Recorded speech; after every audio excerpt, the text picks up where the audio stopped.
حمران جو حضرت عثمان رضی اللہ عنہ کے آزاد کردہ غلام تھے،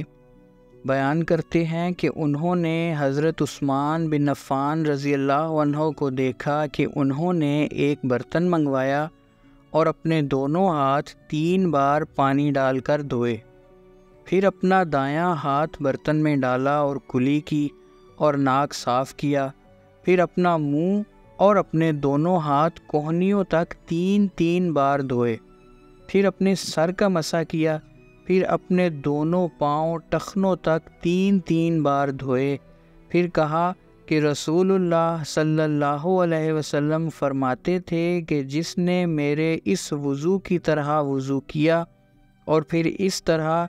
2 رکعتیں پڑھیں کہ ان میں اپنے نفس سے باتیں نہ کی، تو جو گناہ بھی اس سے پہلے ہو چکے ہیں ان سب سے اس کی مغفرت کی جائے گی۔